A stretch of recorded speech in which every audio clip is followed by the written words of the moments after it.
Hey gang, what's going on? Welcome back here to another edition of Intuitive Angling. Thank you very much for taking a little bit of time to watch today's video. Much appreciated. Today we're going to be talking about the second most common jig fishing mistake anglers make. You know, we did the number one thing a couple days ago, and I thought it would be important to show you guys the number two mistake guys make because it's pretty close to the number one. So I think by being aware of this, it's going to add up to a lot more jig fish for you guys coming up. Real quick for guys, just the drill here, a couple quick housekeeping tips, just a quick reminder. I'd like to invite everybody to go over to fishthemoment.com and check out our spring lake map breakdowns. We got our lake map breakdowns for spring up for all the major lakes across the country. It's a super good resource to learn more about any lake you need to learn more about before your trip there. We can also build you a personal breakdown. And also please check out our View Product shopping tab. At the bottom of the screen it says View Products.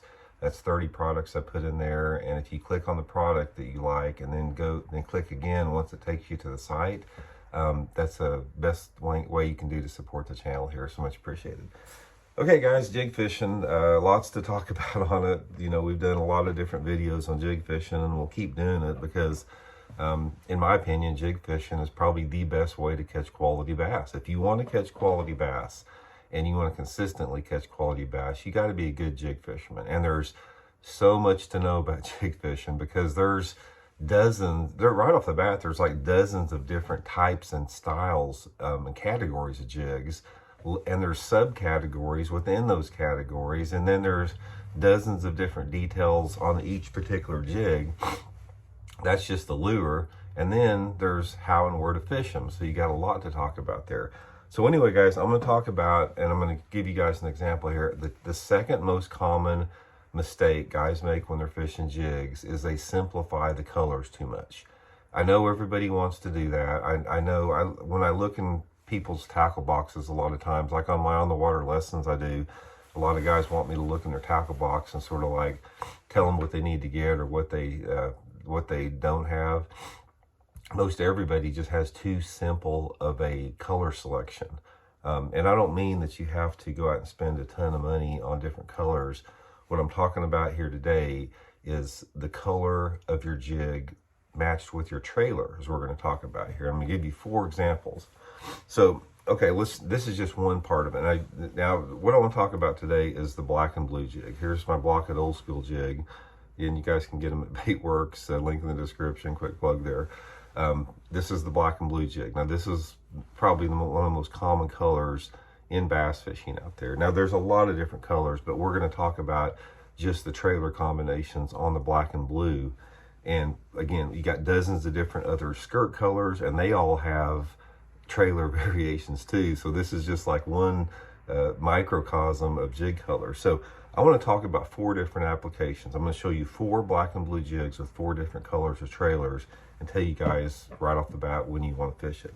Okay, so right off the bat, let's look at the black and blue jig with the black. This is particularly, all these are Zoom Super Chunks with the black and blue flake in them here. Now, anytime you got a solid black chunk, now sometimes I use the black neon, like a solid black, but anytime that you have a black jig with a black chunk on it or some type of a trailer, this is a dirty water color because this particular bait, it's going to silhouette a lot in dirty water. If you've got water visibility of say under 12 inches, a black jig with a black trailer is going to be your number one choice. It just gives the bass can just hone in on it better. Another thing for you guys that like to fish at night, the black jig with the black trailer is the number one color at night. So anytime I'm fishing dirty water, I'm going to go to the black jig with the black trailer. Now, the next variation of that, we're going to talk about the black jig with the blue trailer on it. This is probably my favorite right here, guys. There's something about the look of this black and blue jig with the blue trailer on it that I get a lot of bites in. Now, this, again, I let the water dictate, my water clarity dictate, and I also let the sky conditions dictate. If I'm going to use the black jig with the blue trailer, I'm looking at those water visibilities anywhere between say 12 inches to, I don't know, maybe 18 inches, 12 to 18 inches. There's like a small window. And specifically, you can go into a little bit more clear water with that if you've got cloudy skies and low light conditions. but there's something about the blue trailer, the way it glows in those water visibilities of 12 to 18 inches that really work good. It's I probably caught as many or more bass on this particular combo as any, because that's really my ideal jig color water for black and blue, is that 12 to 18 inch visibility. Okay, now next to this close, you've got the black and blue jig with the blue trailer with flake on it. And you can see the difference here. Now you've got a lot of different flake variations in there. Now the flake is going to be a little bit different. One of the things that you're going to find out about flake is I use flake in any type of water that has a little bit of a tannic look to it. Now the water clarity is the same. I still use it in that 12 to 18 inch visibility zone, maybe 12 inches to 2 feet occasionally.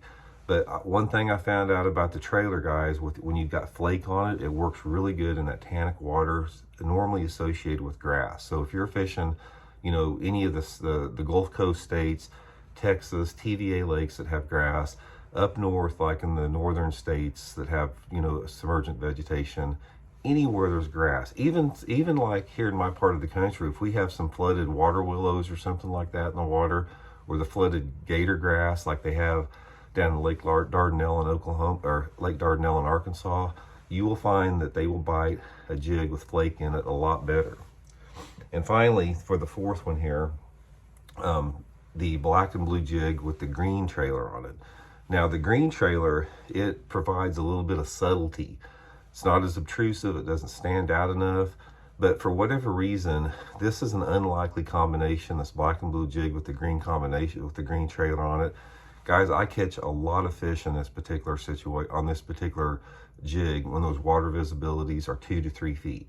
It's almost like the water's starting to get a little too clear for a black jig, and I'm just about on the verge to go into some type of a green or a brown. But if I've got 2 to 3 foot of water visibility, I always try the black and blue jig with the green trailer on it. It's something the fish don't see very much. They bite it really good under certain situations. And another thing I found about the black and blue with the green on it, sometimes I'll dip the tails in blue dye. There's something about it. I'm not sure what the deal is, but some blue dye on the tails on a green trailer is really good. And how I got on this color was about, I don't know, 20 years ago, I was fishing up at Stockton Lake, flipping bushes, and I was flipping, you know, just black and blue jig like that, and, you know, black with the blue trailer. And water visibility was a couple feet, you know, just almost on the verge of being too clear for black and blue, but that's just what I was flipping. And I ran out of the blue trailers and the black trailers, and all I had was a couple green ones laying in the floor of the boat. And I picked them up and put them on and started getting bit on the thing. So it's another good combo. So anyway, guys, that's just an example of what I'm talking about. You've got 4 different trailers, you know, on the same jig, different applications. And there's also another thing about that is, like, once you start getting into this, I can really modify even these 4. I can modify them further by putting different dyes on, not just the blue dye on the green, but you can put a lot of different dye combinations. And like I said, every jig color's got the same thing. If I go to black and chartreuse, I've still got the same, you know, trailer variation. So point of the video, guys, biggest mistake a lot of people make is they simplify colors. You got to experiment with colors. You got to try different ones. You got to have a lot of variety in your boat, specifically the soft plastic trailers or even pork. And it's going to add up to a lot more good ones for you guys. So hope you enjoyed it. We'll talk later. See you.